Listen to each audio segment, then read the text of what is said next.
सर्वप्रथम क्या करना चाहिए मनुष्य को? जितासनो जित श्वासो जित संगो जितेंद्रिय। पहले अपने आसन को जीतो। आसन जीतने का अर्थ क्या है? आसन की अवस्था कैसी हो? जब भजन करें, जब भगवान का चिंतन करें, जब भगवान का मनन करें, जब पूजा करने के लिए बैठे, कथा सुनने के लिए बैठे, एकाग्रचित। ऐसे नहीं कि महाराज आसन तो ऐसे लगाए, ध्यान कहीं और भटक रहा है। जो आसन तुमने शरीर का लगाया है वो तुम्हारे विचारों का आसन भी वहीं लगना चाहिए। तुम्हारे विचारों का आसन भी भगवान के चरणों में लगा होना चाहिए। आसन तो लगा के बैठे हो भगवान की प्रतिमा के सामने, लेकिन मन के विचार कहीं और घूम रहे हैं। ये मन का आसन कहीं और घूम रहा है। जिता आसनो, उस आसन को जीतो। पालती मार के बैठना ये आसन नहीं है। आसन का अर्थ है ये जो मन का आसन है, ये विचारों का आसन है, ये जो बुद्धि का आसन है, इसको भगवान के चरणों में लगाओ। आसन बैठ के, आसन मार के बैठना भगवान के सामने सभी बैठ जाते हैं, लेकिन वो विचार, वो बुद्धि, वो मन, वो कहीं और भटकता रहता है, तो कल्याण नहीं होगा। जितासनो जित श्वासो, अपनी श्वासों को जीतो। प्राणायाम करा करो। प्राणायाम करोगे, योग करोगे तो तुम स्वस्थ रहोगे, और जब तुम स्वस्थ रहोगे तो भगवान की भक्ति कर पाओगे।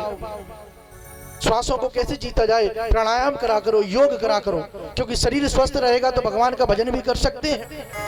योग से शरीर स्वस्थ रहता है, प्राणायाम इत्यादि करने से शरीर एक स्वस्थ रहता है।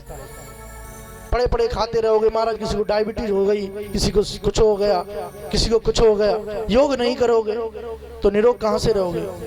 और करोगे योग तो रहोगे निरोग। योग करो, घर में पड़े पड़े खाओ मत, अपनी श्वासों को जीतो। तीसरा कहा जित संगो, संग को जीतो। संग का अर्थ क्या है? अपने आसपास अपने मित्र बंधुओं को देखो, हमारी जो संगति है, हम जिसकी संगति कर रहे हैं वो कैसे हैं, हम जिसके पास बैठ रहे हैं महाराज वो कैसे हैं, अच्छे लोग हैं या बुरे लोग हैं।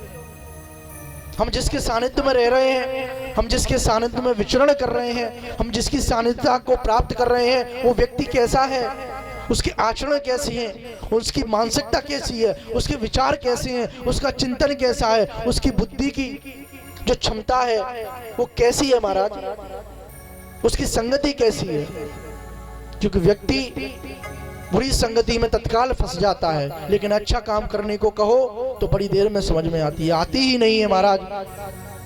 अच्छे कार्य को नहीं अपनाता, लेकिन बुरी संगति में चला जाता है। बहुत से माता पिता कहते हैं हमारा बच्चा बिगड़ गया, अरे उसकी संगत कर ली इसलिए बिगड़ गया।